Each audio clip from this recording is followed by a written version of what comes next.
Are you looking for a small, underrated city to visit in Europe? Perhaps you are looking for a 2 or 3 day weekend trip to a city that isn't as touristy as other major destinations in the continent.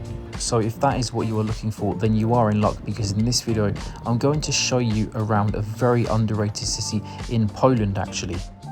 But before we do that, I just want to share with you a brand called Safety Wing. If you're a traveller or digital nomad or freelance worker who is travelling and working abroad, Safety Wing offer bespoke insurance for remote workers. When you are travelling and working abroad, accidents can happen, you can fall ill and stuff can get stolen. Safety Wing keeps you protected, so go to the description of the video, click onto the top link, it will take you to the Safety Wing website. I do highly recommend that you go with them.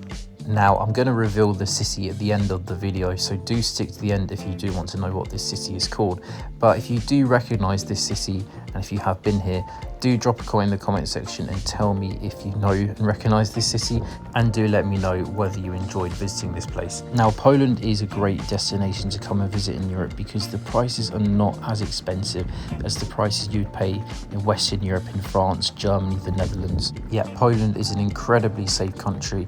The architecture throughout all of the cities is extremely beautiful. You've got lots of this Baroque style architecture. Nightlife in Poland is great, the food is great, there's lots of World War II history, there's concentration camps you can visit, there's museums you can visit, and in the summer you can even go to beaches on the north coast of the country.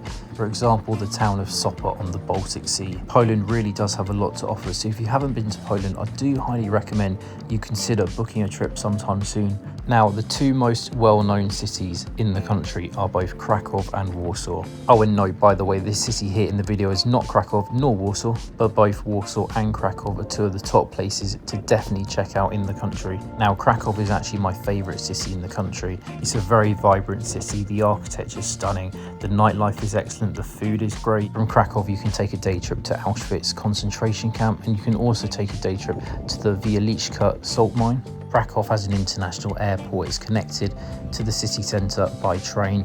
You've got fantastic public transport throughout the city. You've got trams, buses, and you've got fantastic public transport throughout the entire country actually. The major cities in the country are connected by trains, by buses such as Flixbus. Now, as for Warsaw, which is the capital of Poland, Warsaw is a much more modern city. There's skyscrapers everywhere, there's modern shopping malls. Warsaw sadly was extremely damaged during the Second World War, so a lot of the old historic architecture was completely destroyed. Warsaw has a much more modern feel, has very good nightlife, it's very vibrant. It's much more of a business-minded city compared with Krakow, which is much more of a tourist-minded city. Now, you do have other great cities in Poland as well, such as Wroclaw, which I visited in summer 2022. Again, this city here is not Wroclaw. Now, Wroclaw does have a very similar feel to Krakow. It is a bit more modern than Krakow because, again, Wroclaw was destroyed quite heavily in the Second World War, but the Old Town Square is very similar to Krakow's Old Town Square, and also Wrocław is a very youthful city. There's a lot of young people about. It is known to be a big student city, so there's very good nightlife there too. There are so many other nice places you can go as well. You can go to Gdansk in the north. I found it a little bit too small for my liking, but Gdansk is a very pretty place. Poznan is another cool city in the west of Poland too. You've also got Katowice in the south as well.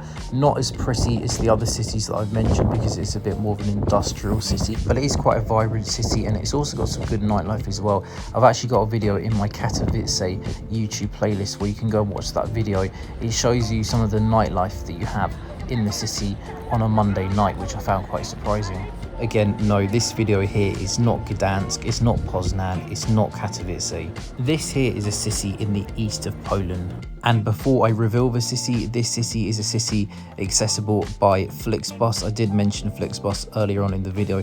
Flixbus is the leading bus company to book with when traveling by bus around Central and Eastern Europe. If you click onto the description, click underneath the Safety Wing link, and it will take you to the Flixbus website where you can book your bus tickets when traveling around Poland and other places in Europe. But now I am going to finally reveal what the city is called. The city located in the east of Poland that I would recommend for an underrated weekend break trip would be the city of Lublin. Now, if you go back to the start of the video, you can just see what a lovely city it is, how grand the architecture is.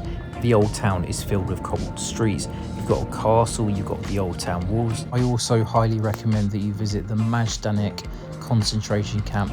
It was one of the biggest concentration camps in Poland during the Second World War, and it was actually one of the first major concentration camps to be liberated too.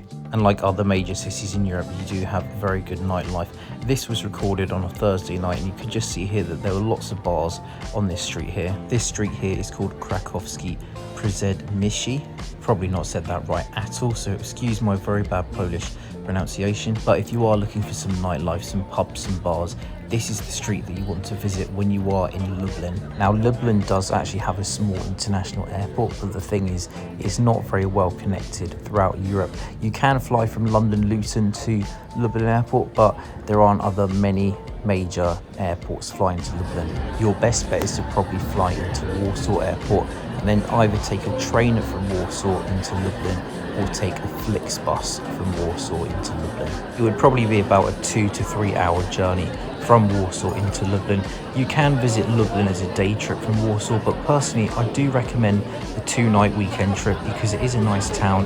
It's a nice town to go out and have a drink in, have some food in. I would recommend a 1 or 2 night stay here, but it is a smaller town, so you don't need to have a massive amount of time here. A 1 to 2 day trip is fine. And just one more thing that I didn't mention about Poland. Poland uses the Polish zloty currency. It may change in the future, but currently it is still the Polish zloty currency. And most places, pretty much everywhere in fact, does accept credit card.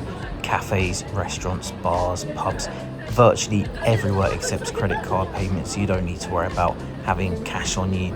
But you may want some cash just in case you're going to go to like a small shop and they may not accept card, but pretty much everywhere will accept card. I would highly recommend that you come to Poland in the summer.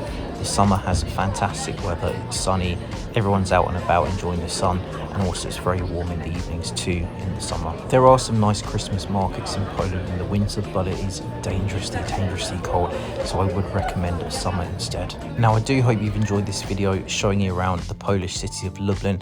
If you have, please do click the like button, it really helps the channel, and please subscribe for more travel content too. So thanks a lot for watching, and I'll see you all in the next video.